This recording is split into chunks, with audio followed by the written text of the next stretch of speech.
주식시마론 오늘 금요일장 주제 지금 공개하겠습니다. 오늘 심화시킬 주제는요. 바로 반도체에 대한 주제 준비를 했는데요. 오늘의 주제 화면으로 확인해 보실까요? 네, 제가 공개를 해드리겠습니다. AI 기술 어디까지 왔나에 대해서 오늘 알아보도록 하겠습니다. 오늘 한국폴리텍대학의 반도체 설계학과 교수 김웅주 교수님 모시겠습니다. 교수님 안녕하세요. 네, 감사합니다.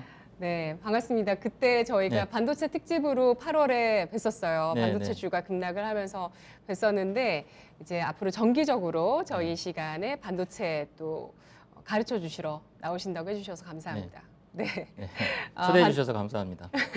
감사합니다. 반도체가 계속해서 공급이 부족합니다. 그래서 자동차 같은 경우에 공장 가동이 중단되는 이슈가 계속되고 있고요. 또 미국에서 세 번째로 반도체 공급망에 대한 논의가 있을 예정입니다. 우리 추석 연휴가 끝나는 23일, 다음 주 23일에 미국에서 3차 반도체 공급 논의가 있는데요. 오늘 반도체에 대해서는 또 새롭게 반도체가 들어가는 분야라고 할까요? 그런 분야에 대해서 알아볼 수 있을 것 같습니다. 바로 AI인데요. 먼저 AI 정의부터 한번 살펴보면서 발전 과정에 대해서 얘기 들어볼게요. 네, 그 지난번 시간에 그 나노 공정에 대해서 설명을 드리면서 TSMC가 3나노를 양산했으니 이제 삼성전자 큰일 나는 거 아니냐. 그래서 이 주식을 다 팔아야 되느냐 말아야 되느냐 그런 좀 개인적인 질문도 받았는데, 네. 사실은 오늘 주제인 인공지능이 반도체와 굉장히 밀접한 관계가 있고요. 또 이제 삼성전자 같은 경우는 종합 반도체 회사로서 하드웨어 구현 능력뿐만 아니라 인공지능에도 굉장히 많은 투자를 하고 있기 때문에 앞으로 삼성전자 전망이 밝다고 하는 얘기가 이런 인공지능과도 좀 관련이 있고요. 특히 이제 앞으로는 이제 반도체 밸류 체인이라든가 그런 생태계 자체가 인공지능 시대가 되면서 앞으로 많이 좀 지각 변동이 일어날 것 같고요. 그래서 오늘 이 시간에는 인공지능과 관련된 기술을 소개를 드리고 무엇 때문에 인공지능 시대에 반도체가 왜 중요성이 있는지 그거에 대한 좀 말씀을 좀 드릴까 합니다. 그래서 인공지능이라고 하는 거는 사실 그 지능 자체도 좀 정의를 내리기가 좀 어려운데 인공지능 자체도 좀 명확히 설명하기가 좀 어려운 부분이 있습니다. 그 이유가 지능이라고 하는 거는 어떤 판단을 하고 또 예측하는 능력도 있지만 사람으로 따지면 이제 감정까지도 기계로서 구현을 해야 되기 때문에 매우 넓은 영역을 인공지능 범위라고 말씀드릴 수가 있고요. 그래서 지금 말씀드리면 판단 능력, 어떤 상황이 생겼을 때 판단하고 예측하는 능력은 이미 사람 수준을 좀 뛰어넘었고요. 네. 지금 포커싱되고 있는 거는 인간처럼 어떻게 기계가 영화로 치면 터미네이터처럼 감정을 느낄 수 있는가.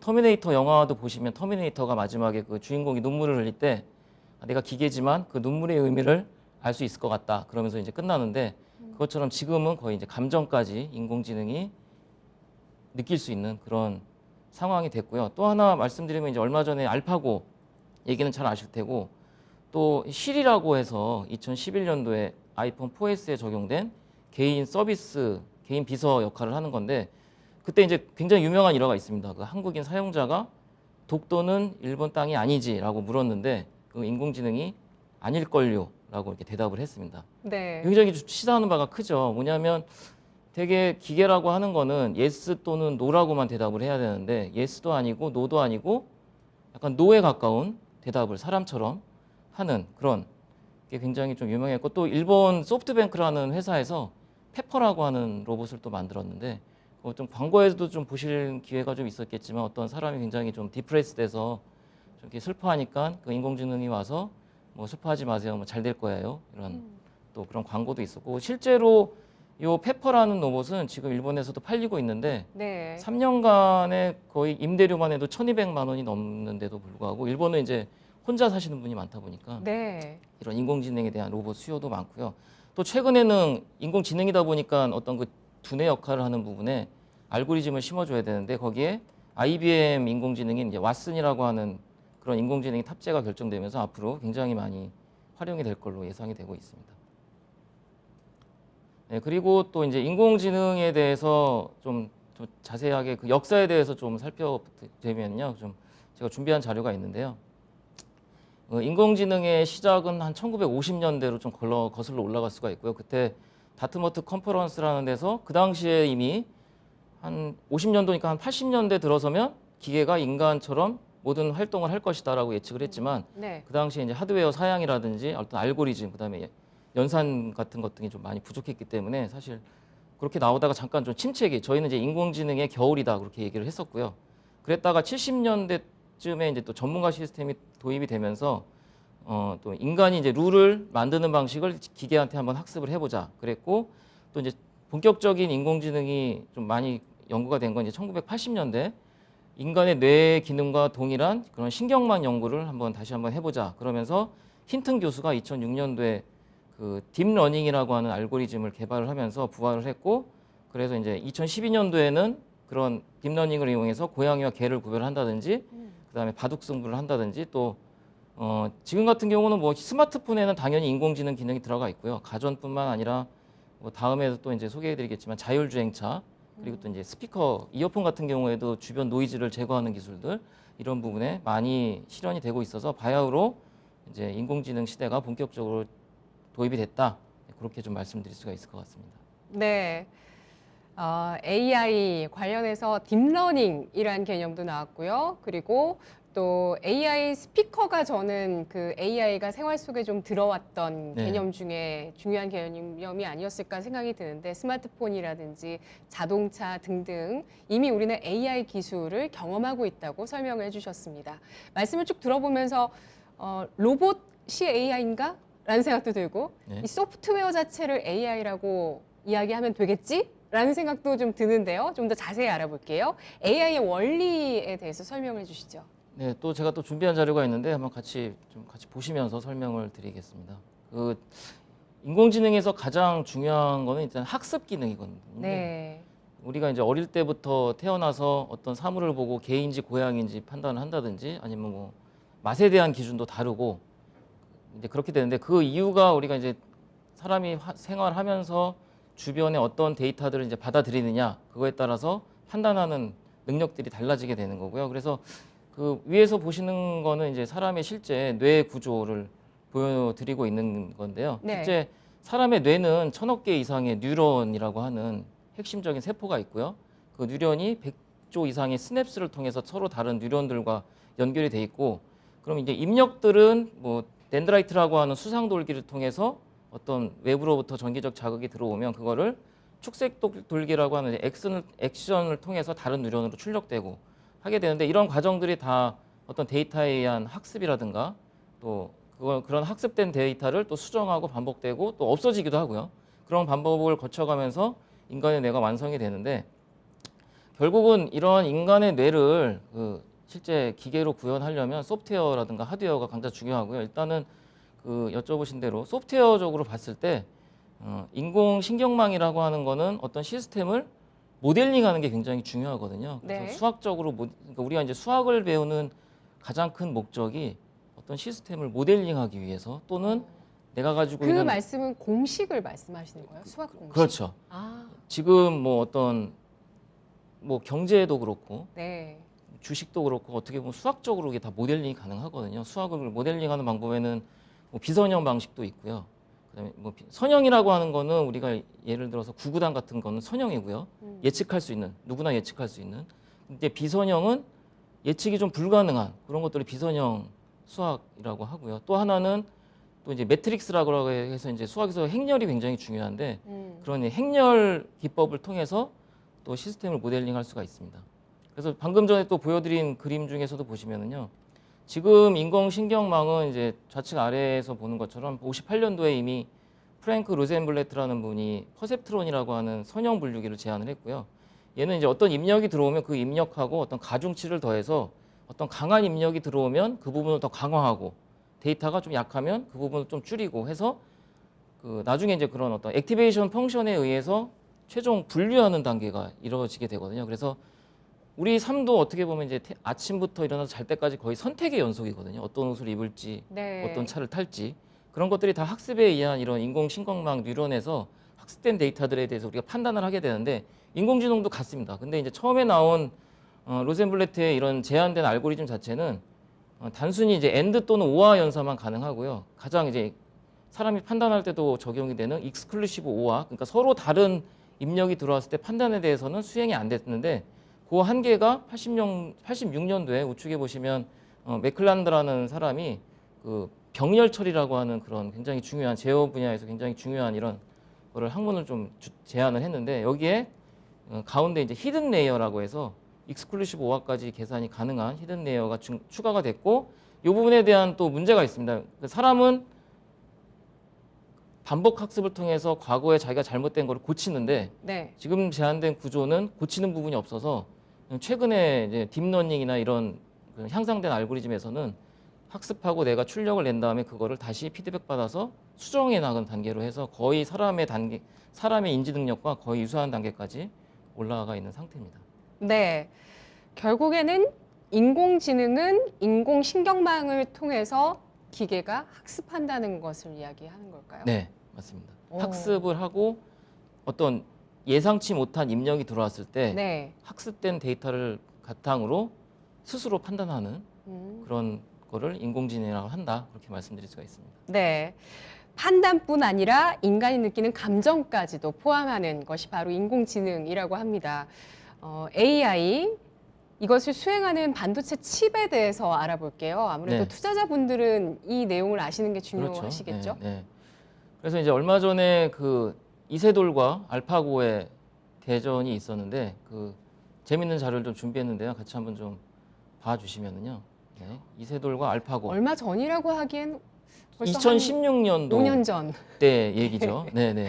네. 네, 지금 그림에도 나왔는데 사실 이때 알파고가 4대 1로 이겼는데 이 승부를 놓고 사실 공학자들은 알파고가 이긴 게 아니다. 네. 네. 왜냐하면 이세돌 구단 같은 경우는 5일 동안 대전을 두면서 이 사람의 뇌세포가 발달하고 인지 능력까지 전달되는 데까지 전기적 신호에 의해서 움직이게 되는데 이세돌 구단은 대략 5일 동안에 20와트 정도의 전력을 소모했다고 계산을 할 수가 있거든요.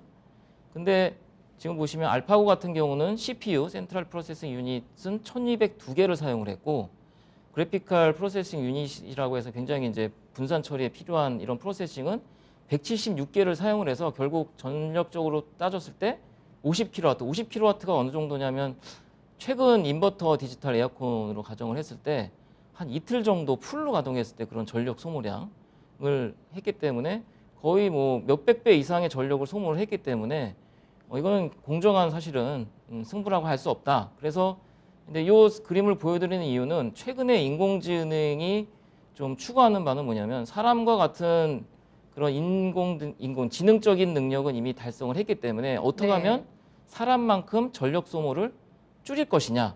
그게 지금 가장 중요한 모든 하드웨어 구현 업체들에서도 가장 이 부분에 중점을 두고 있습니다. 네. 그래서 반도체 이제 칩 종류 알아볼까요? 네네 반도체 칩을 보면 일단 CPU라고 하는 거는 다들 아시다시피 컴퓨터의 이제 중앙 처리 장치가 되겠고요. 이게 AI를 수행하는군요.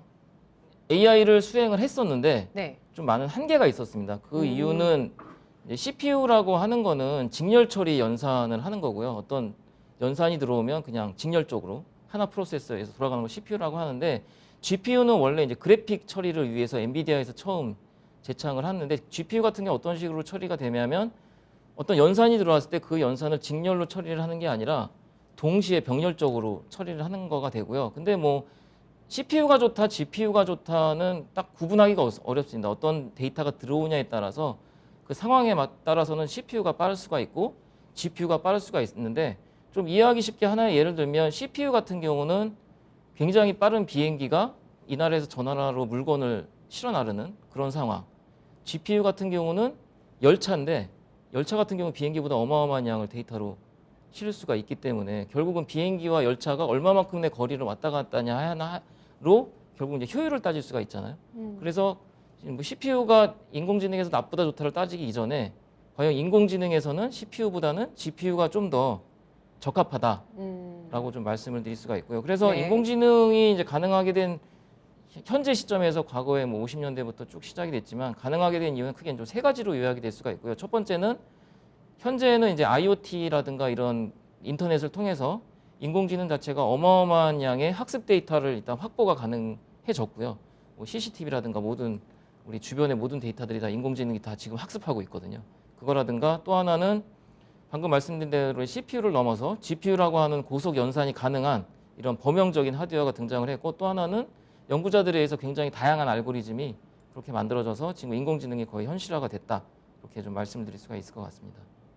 네, 알겠습니다.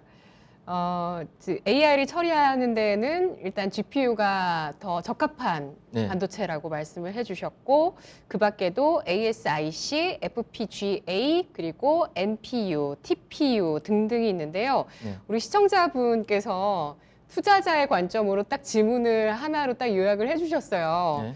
물론 그 답변을 교수님께서 직접 해주시긴 어려우실 수도 있지만, 그래요, 맞아요.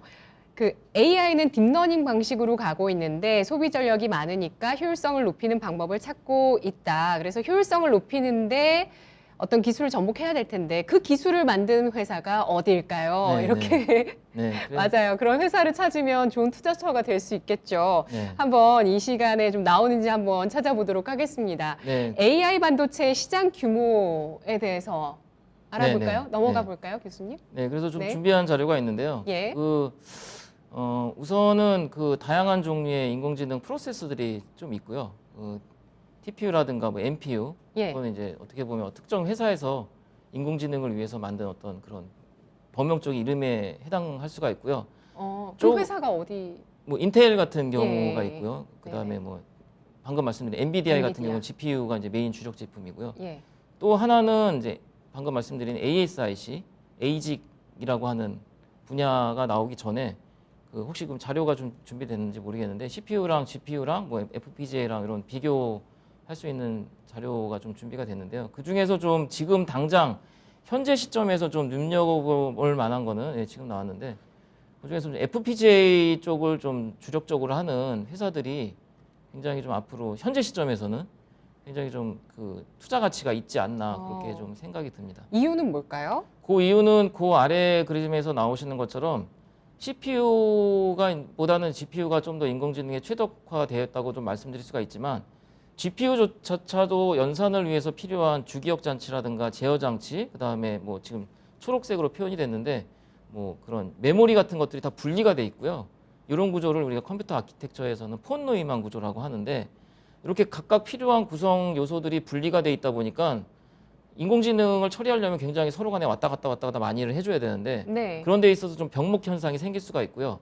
근데 이제 FPGA 같은 경우는 어떻게 보면은 그런 제어 장치나 연산 장치나 메모리 같은 것들을 각각 혼합해서 필요에 따라서 갖다 붙일 수가 있고 아니면 분리해서 놓을 수가 있고 해서 과거의 CPU나 GPU 같은 경우에 인공지능을 구현을 할 때는 어떻게 보면은 소프트웨어 설계자가 하드웨어에 종속돼서 알고리즘을 구현을 했는데, 가장 중요한 핵심이 FPGA나 ASIC으로 넘어오면서는 소프트웨어 엔지니어가 하드웨어를 신경 쓸 필요가 없이 소프트웨어 알고리즘에 파이썬 같은 그런 알고리즘, 그런 프로그래밍 언어를 이용해서 프로그래밍만 명확하게 짜 놓으면 그거에 맞게 하드웨어가 자동으로 합성을 해주고 구조에 맞게 만들어주기 때문에 소프트웨어 입장에서는 굉장히 개발하기 편한 그런 구조라서, 특히 이제 그 FPGA 같은 경우는 지금 현재 뭐 마이크로소프트라든가 뭐 아마존 같은 회사에서도 많이 하고 있는데, 네. 실제로 그 이제 다음 페이지에도 나오겠지만 전 세계적으로 가장 그 FPGA로 가장 그 지금까지도 마켓시어 1위를 달리고 있는 회사, 이제 미국의 자일링스라는 회사가 있었고요.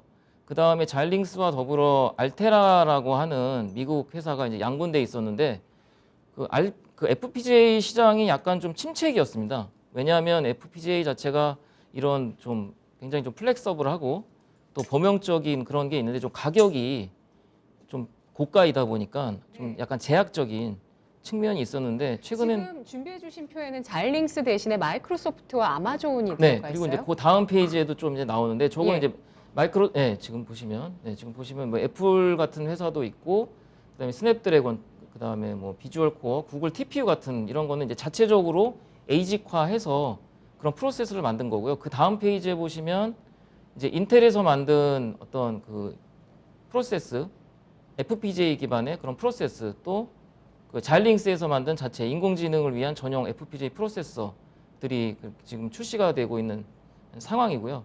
특히 이제 그 과거에는 그 테슬라 지금 가장 좀 전기차로 각광받는 테슬라 같은 경우에는 자율주행 시스템이 굉장히 잘 갖춰져 있는데 네. 과거에는 GPU 기반의 그런 자율주행차가 선보였는데 최근에는 지금처럼 그 인텔이나 또는 자일링스에서 만든 FPGA 보드를 이용을 해서 그 자율주행차를 구현을 하고 있고요. 특히 이제 좀 그 주가가 좀 반영됐던 경우가 있거든요. 지금은 좀 아닌데 2019년 한 8월경에 네. 그 이제 엔비디아가 GPU 쪽이 이제 워낙 잘 나가면서 이제 주가가 이제 올라가다가 이런 FPGA를 이용을 해서 인공지능을 구현을 하는 것이 훨씬 그 GPU를 이용을 해서 구현했을 때보다 성능 면에서 거의 200배 가까이 성능이 좋다는 것이 검증이 되면서 엔비디아 주가가 살짝 떨어졌다가 지금 보시면 살짝 떨어졌다가 끝부분에 또 이제 지금 또 계속 올라가는 상태인데 자일링스 같은 회사에서는 지금 그런 것들이 검증이 되면서 자일링스 회사가 계속 주가가 상승됐던 그런 상황도 있었기 때문에요. FPGA 현재 시점에서는 좀 투자로 따졌을 때 FPGA를 하는 회사들이 사실 많거든요. 국내에서도 또 FPGA를 이용을 해서 제품화하는 회사도 있고 네. 그렇기 때문에 지금 좀 FPGA 쪽과 관련된 주를 좀 투자를 하시는 것도 굉장히 좋은 그런 투자가 되지 않을까 그렇게 생각이 되고 있습니다. 그럼 교수님께서 예상하시기에 AI가 더 본격적으로 도입됐을 때 관련한 반도체 칩이 어떤 한쪽이 대세가 될 거라고 보세요? 아니면 사용처에 따라서 반도체 칩이 다르게 사용될 거라고 보세요? 네, 당연히 그 지금 말씀드린 대로 FPGA는 좀 가격적인 부담이 있기 때문에요. 네. 그 또 가격적인 부담도 있고 프로세서 자체가 좀 크거든요. 그렇기 때문에 좀 모바일 기기나 이런 쪽에는 적용하기 어렵고 방금 말씀드린 대로 자율주행차라든가 어떤 서버급 네. 같은 데는 적용이 가능하고 또 FPGA는 또 그 물론 이제 과거에 GPU보다는 전력 소모가 많이 줄어들었지만 전력 소모가 그래도 이제 에이직화 즉 칩화하는 것보다는 좀 어렵기 때문에 좀 소형 모바일 기기나 이런 쪽에는 특히 이제 삼성전자나 애플폰 같은 데는 칩 자체도 작아야 되고 또 전력 소모도 작아야 되기 때문에 그런 쪽은 어쩔 수 없이 그 NPU라든가 이런 뉴럴 네트워크 전용 프로세서가 들어간 그런 에이직화된 반도체 칩이 필요해서 수요처에 따라서 FPGA나 에이직화되는 것들이 다 이제 앞으로 같이 좀 각광이 받지 않는가 그렇게 좀 예상을 할 수가 있습니다. 네. 혹시 그 이 앞 그 자료 표를 한번 보면 그러니까 각 AI에 들어가는 반도체 칩 제조사 이름이 나와 있는 그 표를 좀 다시 한번 본다면 네. 그러면 그 분야 각 분야 FPGA나 에이직 그리고 뉴로모픽인가요? 네네. 뉴로모픽? 예, 이 분야에서 밑에 나와 있는 그 여러 제조사들 이름이 있는데 점유율이 아주 압도적인 기업은 지금 없다고 봐야 거의 될까요? 좀 그 국가적으로 일단 봤을 때 네. 미국이 거의 인공지능 분야에서는 가장 좀 앞서가고 있고요.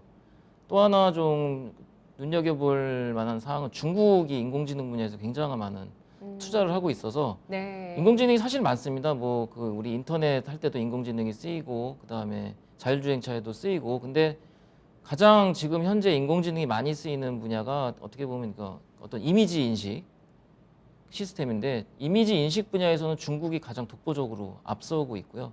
특히 중국 같은 데는 이제 네. 화웨이 같은 회사가 좀 독보적이라고 말씀드릴 수가 있고 에이직에 있네요. 삼성과 함께 화웨이가 밑에 화웨이, 제조사로 네. 있습니다. 그리고 네. 이제 인텔 같은 경우도 초반에 좀 AI 개발을 좀 많이 적극적으로 좀 투자를 했다가 좀 AI 개발이 좀 잘 안 돼서 최근에는 인텔 같은 데는 이스라엘에 있는 스타트업 회사인 모빌아이라든가 뭐 하나비랩스 같은 네. 인공지능 전문 회사들을 인수 합병을 했고 또 하나는 그 원래 알테라라고 하는 회사 좀 전에 말씀드렸는데 자일링스와 더불어 양대 산맥을 구축하고 있던 알테라라는 회사가 최근에 또 인텔에 인수 합병이 돼서 지금은 FPGA 쪽 같은 경우는 이제 자일링스와 인텔 결국은 이제 인텔이 그 알테라라는 회사를 인수 합병을 했기 때문에 인텔 같은 회사는 이렇게 인수 합병식으로 해서 앞으로 그만큼 이제 전망이 밝다는 얘기죠. 인텔이 아무데나 투자를 하지 않기 때문에 그것만 네. 봐도 앞으로 좀 인공지능 쪽이 굉장히 좀 밝지 않나 그렇게 좀 생각이 듭니다. 네. 아, 시간이 부족한 느낌이 드네요. 이제 네. 한두 가지 정도 질문밖에 소화를 못할 것 같은데 교수님 뭐에 대해서 우리가 알아보면 좋을까요? 우선은 그 뒤쪽에도 좀 준비를 했는데 네. 좀 실제 어플리케이션에 있어서 좀 스포츠 분야 그 분야에서도 얼마 전에 그 8월 4일에 있었는데 이제 LG랑 하나 간의 퓨처스 리그라고 이제 2부 리그 때 그때 인공지능이 도입이 돼서 그 심판이 없이 좀 그 경기를 심판을 했던 적이 있고요. 우리나라에서요? 네네. 예. 우리나라에서.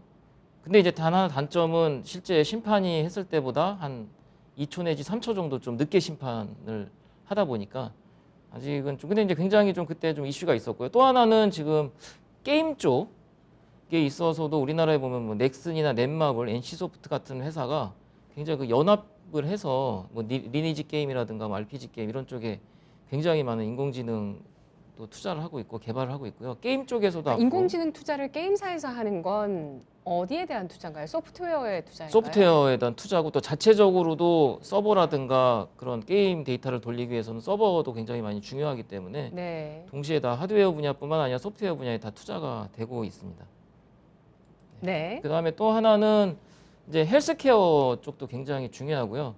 또 얼마 전에 이제 KT랑 삼성 서울병원에서 그 혈액 이송 로봇을 이제 그 보편화하는 또 요 최근에 보면 뭐 백종원 그 프로에도 음식을 이제 서로 이제 돌아가면서 이제 돌려주는데 그때 이제 인공지능 로봇이 실제 이제 보여주기도 하고요. 또 하나는 또 인공지능 솔루션이라 그래서 여러분들이 이제 치과를 가지 않더라도 실제 핸드폰을 이용을 해서 자기 치아 상태를 찍어서 내가 과연 잇몸병이나 치주염 같은 것들이 있는지 그런 어플리케이션도 많이 좀 소개가 되고 있는 상태고요. 또 하나 좀 눈여겨볼 만한 거는 이제 주식 프로다 보니까 지금 은행권에서도 AI 활용이 굉장히 많이 확대가 되고 있습니다. 특히 이제 은행권 같은 경우에는 디지털 점포를 구축을 한다든지 뭐 챗봇을 통해서 상담을 한다든지 또 데이터를 분석해서 맞춤형 자산 관리 서비스를 한다든지 그런 것들이 많이 이제 인공지능의 한 분야이긴 한데 이제 그 자연어 처리를 이용을 해서 실제 사람의 말을 듣고 은행 업무와 관련된 최적의 답을 주는 이런 시스템들이 많이 또 도입이 되고 있고요. 특히 이제 주식 같은 경우에는 인공지능 시스템 도입에 대해서 좀 호불호가 있는데요. 좀 그 긍정적인 분야에 대해서 한 가지 예를 좀 설명을 드리면 독일의 그 크리스토퍼 크라우스라는 교수가 하나의 알고리즘을 개발해서 실제 그 알고리즘을 한 92년부터 2015년까지 데이터에 적용을 했는데 전체 수익률이 거의 한 700% 가까이 그렇게 나왔다. 특히 이제 눈여겨볼 만한 거는 뭐 98년부터 2000년대 초반까지 좀 굉장히 좀 어려웠던 그런 시기가 있었거든요. 뭐 2000년대 초반이라든가 2008년 때 네, 네, 갑자기 네. 뭐 주가라든가 이런 게 급락하면서 IT 버블과 미국발 금융위기였죠. 네네 그런 때 그럴 때도 인공지능도 살짝 줄어들긴 했지만 그래도 한 78% 이상의 그런 수익률을 냈었는데 근데 최근에 보면 이제 인터넷에 보면 자기네 그 주가 예측 시스템이 인공지능이 반영이 됐다 그렇게 해서 좀 사람들을 많이 모으고 있는데 그거에 대해서 좀 투자자들께서 정확한 그런 그 데이터를 가지고 좀 판단을 하실 필요가 있지 않을까 그렇게 생각이 되고 있습니다. 이제 알고리즘이라 해서 다 완벽한 알고리즘이 아니라 정말 주가 흐름을 잘 예측하는 알고리즘이 있는가 하면 정말 네. 이제 말도 안 되는 알고리즘도 좀 있기 때문에 그런 부분에 대해서는 주식 투자자들께서 잘 판단을 하셔야 될 것 같습니다. 네. 네. 교수님께서는 글쎄요, AI를 기반으로 한, 그, 마지막에 말씀해 주셨던 그 사례에 대해서 일단 중립적인 의견을 주셨는데, 네. 제 경험상으로 AI 관련해서, 그러니까 AI로 종목을 뽑는 거죠. 네. 그런 게 굉장히 시중에 또 많이 나와 있어서, 네. 저도 한번 그 종목들을 본 적이 있는데, 네. 그런 효과는 있더라고요. 안 봤던 걸 또 다시 보게 하는 네. 예, 그런 또 제한을 받는 그런 게 있어서 뭐 시장에 좀 소외돼 있거나 이런 네. 종목들도 다시 보게 되는 네. 그런 좀 긍정적인 효과는 있는 것 같더라고요. 그 중에서 어쨌든 결국에는 투자자들이 선택해서 네. 잘 투자를 해야 수익률이 나오는 것 같습니다. 이렇게 AI 반도체로 인해서 뭐 의료나 스포츠나 또 금융권에서 많이 적용하고 있는 사례들을 이미 우리가 도입되어 있는 사례들이 많다는 걸 알 수 있는 것 같고요. 앞으로 AI 반도체 시장의 흐름에 대해서 전망을 해본다면 마지막으로 어떻게 말씀해 주시겠어요? 인공지능 전망과 관련해서 지금 이미 한 2025년까지는 전망이 나와 있는 상태인데요. 네. 한 연평균 38% 이상 네. 성장을 할 거다. 전 세계적으로. 그래서 전 세계 시장 규모가 2025년에는 한 200조 가량. 그거는 이제 소프트웨어뿐만 아니라 하드웨어, 그다음에 서비스 분야까지 다 통틀어서 한 200조 네. 시장이 될 거고, 예. 국내 같은 경우도 지금 현재는 한 2조 정도 수준인데 2025년 정도 되면 우리나라도 이제 계속 인공지능에 투자를 해서 우리나라도 결국은 전 세계 그런 CAGR을 따졌을 때 한 30% 이상 성장을 할 것이다라고 따져봤을 때 2025년에는 한 10조 원 정도의 그런 시장이 앞으로 많이 열리지 않을까 그렇게 생각이 들고, 또 우리나라 같은 데도 지금 최근에 많은 스타트업 회사들이 늘어나고 있거든요. 그렇기 때문에 앞으로는 좀 지각 변동이 일어나는 게, 지금은 어떻게 보면 이제 하드웨어 기업들이 소프트웨어 기업들을 리드를 했는데 앞으로는 이제 소프트웨어 기업들이 그 알고리즘 자체가 굉장히 중요한 보안이고 비밀이기 때문에 네. 소프트웨어 기업들에 의해서 칩들이 생산이 되는 그런 좀 밸류 체인에 있어서 좀 역방향으로 좀 많이 좀 진행이 되지 않을까. 그렇게 진행되면 파운드리 기업들이 수혜를 본다고 봐야 될까요? 파운드리 기업도 많이 좀 수혜를 볼 것 같고요. 또 이제 그 종합 반도체 회사 같은 경우에는 자체에 파운드리가 있기 때문에 네. 또 이제 그런 또 삼성 같은 데도 굉장히 큰 알고리즘을 인공지능을 담당하는 부서도 있고 또 그렇기 때문에 파운드리를 포함해서 뭐 IDM 같은 종합 반도체 회사들도 다 같은 그런 좀 수혜를 많이 볼 것으로 예상이 됩니다. 네. 삼성은 네. 그런 하드웨어뿐만 아니라 네. 알고리즘을 담당하는 네. AI 소프트웨어도 그렇죠. 같이 하고 있고, 네, 네. 여기에 더불어서 아까 말씀해 주셨던 서비스 영역에서도 네. 삼성전자가 네. 가전도 하고 있고 뭐 다 하니까요. 네. 예. 서비스 영역에서도 더 많이 발전을 시키면 좋을 것 같아요. 그 이제 하나 또 말씀을 드리면은 이제 나노 공정이라 그래서 예. 지금 뭐 3나노다, 5나노다 얘기를 하는데 결국은 1나노 정도에서는 하드웨어가 이제 좀 약간 좀 정체기로 갈 수가 있거든요. 네. 그렇게 되면 이제 하드웨어는 뭐 사실은 3나노나 5나노나 거의 뭐 2나노 정도라면 이렇게 뭐 많은 그렇게 큰 차이가 아니라고 보면, 결국은 하드웨어의 전체적인 성능을 좌우를 하는 거는 인공지능이 기반된 알고리즘 싸움이거든요. 아, 그렇기 때문에 누가 더 이제 인공지능을 최적화하느냐에 따라서 결국 이제 사용자가 이제 편하게 그거 인공지능 기능을 써야 되는데, 하드웨어는 좋은데 인공지능 기능이 약하게 되면 결국 이제 도태될 수밖에 없기 때문에 앞으로는 좀 인공지능과 관련된 그런 알고리즘이 굉장히 좀 중요하지 않을까 그렇게 생각이 들고 있습니다. 네, 알겠습니다. 앞으로의 반도체 발전 방향도 그렇고 또 전 세계 각국의 패권 다툼의 방향 역시도 이런 AI 쪽에 대한 투자 확대로 인해서 기술의 최선봉에 서서 전 세계를 좀 주도하는 움직임을 내기 위해서는 이러한 분야의 투자가 이루어질 수밖에 없겠고요. 특히 이제 나노 공정의 경쟁의 끝은 결국에 AI 알고리즘의 싸움이 될 것이다라고 예상을 해주시면서 오늘 이 반도체 특별 수업은 여기서 마쳐보면 좋을 것 같습니다. 주식심화론 오늘 김웅주 교수와 함께했습니다. 교수님 분석 잘 네, 들었습니다. 감사합니다. 네, 고맙습니다.